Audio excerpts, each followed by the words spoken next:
Bueno, buenos días a todos. Muchas gracias en nombre de la Fiscalía General de la Nación. Pareciera que al lado de todos ustedes y con tanta experiencia me veo muy joven para la función tan relevante y trascendental que desarrollamos desde el grupo que investiga delitos contra el Sistema General de Seguridad Social y Salud. Voy a iniciar de una manera muy coloquial y contarles que hace 3 años este grupo se fortaleció, veníamos muy pocos y lo retomamos con esta administración en la Fiscalía, dándole una fuerza mayor para llegar a resultados significativos. En ese momento me dieron el rol de coordinar el grupo y yo venía trabajando otro tipo de delitos, otro tipo de criminalidad, pero solo vino a mi memoria la mejor manera de poder hacer el trabajo y es la perspectiva que tengo como ciudadana del sistema de salud, también coincidiendo casualmente con la experiencia familiar del señor procurador. En mi familia, en mi caso, también es una familia muy arraigada al sector salud, mi padre era un médico y eso me hizo pensar un poco también en el tema de esta conferencia o de este foro. No es tanto cómo se ve la corrupción, que ya les vamos a explicar desde nuestra experiencia, sino cómo combatirla, ¿sí? Y quería retomar un poco las intervenciones desde la academia, desde el externado cuando intervino, desde la misma academia del gremio médico y de los otros entes de control. Nosotros todos hemos coincidido que la herramienta fundamental, y era la parte final o es la parte final, es la cultura de la legalidad y es la necesidad de desenquistar de nuestra cultura, de nuestra sociedad, de nuestro sistema, en los actores, esa ilegalidad que se ha vuelto tan corriente, tan cotidiana y tan tolerada por muchos de nosotros. En nuestra experiencia entonces en corrupción en salud desde la Fiscalía, ¿qué hemos visto? Obviamente, ustedes todos conocedores de cómo funciona el sistema, cómo funciona o cuál es el rol de cada uno de los actores. Básicamente, nuestras alertas o nuestro enfoque ha sido el tema de por dónde se van los recursos de manera ilícita o de manera indebida. Y hemos encontrado 3 focos de alerta de esas formas de criminalidad, y digo criminalidad porque, retomando lo que decía el señor procurador, se trata de un servicio público y vincula un derecho fundamental hoy, que es la salud, y fundamental autónomo, ya no vinculado con la vida, aunque necesaria e inescindiblemente hace parte de la vida en condiciones dignas de todos los colombianos. ¿Qué pasa? Muy desafortunado para nosotros ver cómo el esfuerzo del legislador con la Ley 100 del 93 era confiar en el sector, confiar en los actores del sistema y dejar la administración de los recursos en manos de quienes estamos en el día a día, los médicos, los dueños de las IPS, de las EPS, que son los verdaderos actores del sistema. Y digo que es triste desde nuestra experiencia porque la mayor cantidad de casos que tenemos de corrupción vincula a los actores directos del sistema, no a los particulares, no a los externos, no a las personas que vienen y presentan reclamaciones falsas o cobran medicamentos que no les han prescrito los médicos y alteran sus fórmulas, sino desde el mismo sistema, desde adentro. Entonces, ¿qué hemos visto? En el aspecto de administración, que es la primera función delegada a las EPS y donde se vinculan los diversos actores, Estado, los recursos que administra la ADRES, las EPS en su función de afiliar, prestar y administrar recursos, y las IPS en la prestación propiamente dicha y en la contratación. ¿Cuáles son esas formas o modalidades que nosotros hemos encontrado recurrentes? Lo primero tiene que ver con las actividades de administración en cobertura y entonces encontramos múltiples fraudes en la reporte de las bases de datos, alteración de información de afiliados, apropiación de UPC por afiliados fallecidos que no existen, duplicados, función propia de las EPS, responsabilidad directa de las EPS. Desde la contratación, y esto ha sido muy preocupante porque se ha venido incrementando en los últimos años, tal vez por la implementación de algunos modelos de contratación que tienen una pretensión muy loable, cual es restringir o mejor controlar mejor el costo. Y son las contrataciones por presupuesto. Es muy común ahora escuchar los contratos por PGP, por bloque, por actividad final, paquetes, empaquetados los servicios. ¿Qué dirían? Como es la IPS la responsable, si quiere tener utilidad, entonces controle y maneje bien al paciente o al usuario desde que llega. Y ese propósito es muy loable siempre y cuando la EPS, el que administra, haga un ejercicio real de presupuestar. Es decir, un análisis, una nota técnica, algo que le permita realmente saber cuál ha sido el comportamiento en las enfermedades o en las frecuencias de uso de lo que se está contratando en la población que está contratando, que está garantizando a través de ese prestador o de su red.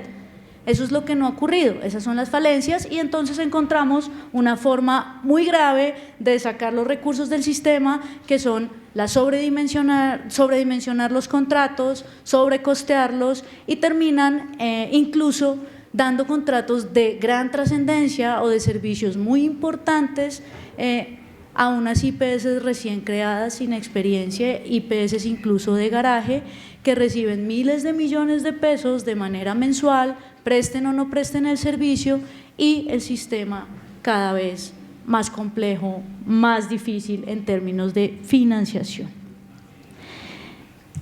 Desde las reclamaciones también hay un aspecto relevante.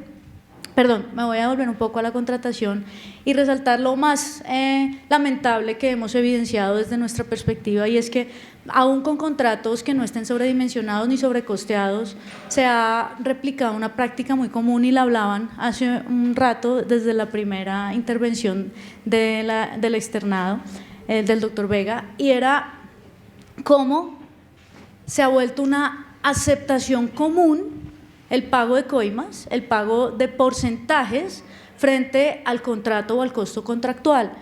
Y hace poco, a raíz de un caso que se judicializó, una persona que fue capturada, joven, muy joven, 33 años, creó un imperio de IPS y se sentó con nosotros y me decía, pero es que todas las veces hay que pagar el 10% sobre lo que uno está facturando, porque o no lo contratan o no le pagan. Entonces, cobran la coima, que es una palabra muy fuerte, digamos, el beneficio indebido, no solo por contratar a una IPS, sino también por darle o pagarle a tiempo, porque entonces si no desembolsa le retienen los pagos.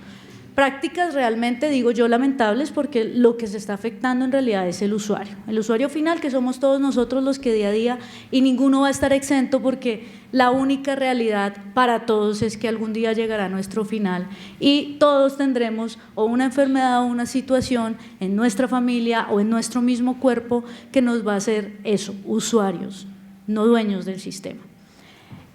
Esa práctica se ha vuelto tan cotidiana, pero por una razón, y es por la, digamos, lo hemos analizado mucho, cómo está diseñado el sistema. Entonces, como resulta que el que tiene la función pública delegada es el administrador o representante legal de una EPS, porque es el que recibe los parafiscales, la UPC, y la administra, cuando se lo paga a la IPS, que es un privado, ya deja de ser parafiscal y se convierte en un recurso privado, y yo con eso hago lo que quiera, ¿sí?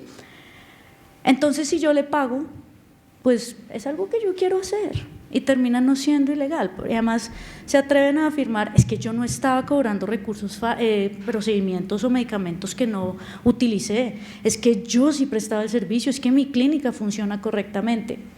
Y uno se pregunta, ¿es falta de conciencia o es que no entienden la realidad o la trascendencia de la conducta? Señores, desde nuestro punto de vista jurídico-penal, no solo el dueño de la EPS o el que administra los recursos públicos, función pública delegada, comete delitos. No solo es corrupción apropiarse de manera indebida de los recursos parafiscales.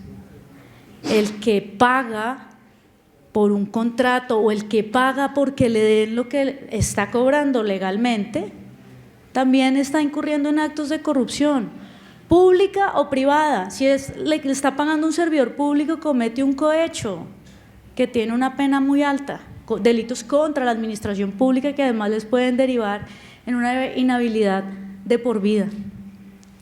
Pero si le está pagando a un privado, pues, o a quien no ejerce la función pública como tal, también comete un delito, corrupción privada o administración desleal, que son tipologías que estamos investigando y que tenemos fuertes intenciones de aplicar próximamente, porque desafortunadamente ese arraigo de la ilegalidad en nuestra cultura y en nuestro sistema, que se ha vuelto tan generalizado, pues solo genera conciencia o alertas cuando hay decisiones, ni siquiera desde la Contraloría, ni siquiera desde la Procuraduría, que es un tema económico y un tema de inhabilidades, sino cuando se generan respuestas de la Fiscalía. Y aquí voy a resaltar algo que dijo el señor vicecontralor ahora. Nosotros, Fiscalía, tenemos una función punitiva, represiva, función estatal, que es ex post. Generalmente llegamos cuando el daño está consumado. Como dijo el señor procurador, hacer la autopsia, a ver qué pasó y cuál fue la causa de muerte. Pero nosotros no tenemos una función preventiva para poder tomar medidas eficientes y evitar que los recursos se salgan. La represión genera un efecto de prevención general. Si yo veo que a otro lo condenaron por algo que yo también estoy haciendo, muy seguramente me abstendré de hacerlo o me lo pensaré 2 veces. Finalmente, desde el punto de vista de las reclamaciones, pues es lo que se ha evidenciado en todos los entes de control y tiene que ver con la reclamación de servicios no prestados, el recobro de medicamentos o servicios no POS con soportes alterados o servicios inexistentes, las reclamaciones por accidentes de tránsito. Hemos visto últimamente una práctica muy replicada, y es que llega un accidente de tránsito con un carro que no es un carro fantasma, sino que tiene su SOAT, y hacen la reclamación a la compañía aseguradora SOAT. Todo lo que excede ese SOAT obviamente es reclamación al Estado, a la cuenta CAT, subcuenta CAT, perdón, pero es increíble que ese mismo evento, ese mismo accidente que le cobran a la compañía aseguradora, también lo presentan como si fuera un carro fantasma, y entonces cobran doble la atención del mismo usuario por el mismo accidente. Y finalmente, el tema de administración indebida, volviendo un poco a inversiones o utilización de recursos parafiscales para aquello que no está inescindiblemente vinculado con el funcionamiento y con el aseguramiento o la prestación del servicio de salud, que son los casos, algunos emblemáticos que se han mencionado, que la Fiscalía continúa, algunos en indagación, otros en juzgamiento, pero en definitiva no han sido resueltos con una decisión judicial definitiva, razón por la cual pues nos abstendremos de hacer mención a si es o no, porque le corresponde o le compete a los jueces de la República adoptar una decisión final. La postura de la Fiscalía ha sido expresada, se han presentado imputaciones, formulaciones de acusación cuando estimamos que se ha contrariado la legalidad y se han hecho apropiaciones desde las mismas EPS de recursos para cosas que nada tienen que ver con el funcionamiento del sistema de salud. Quiero resaltar algo, y es las estrategias. Entonces, hay unas estrategias que pueden ser obvias. Desde nuestra perspectiva, focalizar nuestros esfuerzos, tratar de replicar metodologías de investigación en casos que han sido exitosos para poder avanzar y reducir los tiempos de investigación para dar una respuesta estatal desde el punto de vista judicial. Cooperación o un trabajo armónico interinstitucional, parece obvio, pero es muy relevante. El señor procurador refirió un caso que tuvo que ver con posibles hechos de corrupción al interior de la Superintendencia Nacional de Salud, y nada menos que vinculaban a la segunda al mando, a la que ejercía la inspección vigilancia de las EPS en todo el territorio nacional. Nosotros a partir de esa información, que fue una información muy breve, muy escueta, en medios de comunicación, suspendieron, porque fue lo primero que ocurrió. Procuraduría suspende. Venga, revisemos, ¿qué tenemos? Y empezamos a escudriñar y encontramos que no era por un apartamento, sino que era una cosa a gran escala, ¿sí? Y lo increíble es ver cómo el director médico de una EPS o del área de la EPS de una caja de compensación relevante en una región, en la audiencia inicial, formulación de imputación, me allano a los cargos. Una persona que además es un médico, que hizo un juramento hipocrático, que lleva un lustro o décadas de experiencia en el sistema de salud y simplemente tiene que aceptar que decidió irse por la vía fácil de la ilegalidad y sobornar o darle plata a un servidor público para agilizar un trámite o para conseguir negocios. Lamentable. Y es hacia allá donde yo quiero resaltar cómo combatir la corrupción. Reitero lo que dije al inicio, nosotros necesitamos como sociedad enfocarnos en la cultura de la legalidad y resaltar también, escuchaba con sorpresa que los estudios dicen que en el año 2022 la gente se va a cansar de denunciar. No, yo creo que eso ocurrió antes. La gente se ha venido cansando de denunciar, me lo han dicho las personas que se han acercado, yo he denunciado y no pasa nada, o uno para qué denuncia si después se queda sin contratos o pierde el negocio, que es lo que dice la Transparencia Internacional. Pero señores, es la mejor herramienta. Ese caso de corrupción al interior de la Superintendencia Nacional de Salud llegó e inició en la Procuraduría General de la Nación con una persona que fue y denunció y fue tratada para proteger su identidad como un denunciante anónimo. Y los resultados se vieron. Yo no digo que nosotros todo lo vayamos a poder resolver, porque somos pocos en nuestros grupos de trabajo, en nuestras delegadas o en nuestro escenario institucional para abordar la cantidad de casos, porque son diariamente que ocurren estas situaciones y que se vienen replicando en todo el territorio nacional. Pero sí es importante confiar en las instituciones, confiar en que como ustedes desde la academia, nosotros desde el ámbito judicial tenemos una esperanza, y creo que aquí lo más importante es cambiar el chip, dejar de pensar en negativo y empezar a pensar en positivo. Y esa es una invitación que yo le hago todos los días a mis compañeros de trabajo, porque es muy desgastante la función. Es muy grande porque son miles de millones de datos contables que tenemos que analizar o miles de documentos que tenemos que leer para resolver o para llegar a judicializar un solo caso. Pero la esperanza es que lo que hacemos lo hagamos bien y que nuestro trabajo, no creernos héroes porque no lo somos, pero que nuestro trabajo de frutos, por lo menos en nosotros, en nuestro entorno, nuestra familia, nuestros allegados, y podamos todos los días levantarnos en positivo, creyendo que no es un problema estructural del sistema, no es quien maneje los recursos, porque como bien lo dijo el señor vicecontralor, aquí hay problemas de corrupción en el ámbito público, en el ámbito privado, en las relaciones mixtas entre públicos y privados. No importa quién los administre. Y el problema no es de las instituciones, el problema es de las personas, y es de que nosotros asumamos un comportamiento correcto, respetuoso de las reglas y enfocados en que lo que hacemos no es un trabajo nuestro y solo para nosotros, sino que estamos contribuyendo a la prestación de un servicio público. Desde la Fiscalía, en nuestro caso, la Administración de Justicia, que es un servicio público, pero también de alguna manera contribuyendo a la prestación o al correcto funcionamiento del servicio público de la salud. Por último, yo quisiera resaltar, siempre en el mundo judicial o en el mundo de los abogados han habido muchos comentarios, chistes, que todos los abogados, que el róbalo, que van a desayunar o a almorzar, porque hay una cantidad de profesionales del derecho que no cumplen con sus deberes ni con su función social, que es el ejercicio del derecho, es eso, y son corruptos, terminan presos, terminan disciplinados o sancionados porque roban a sus clientes.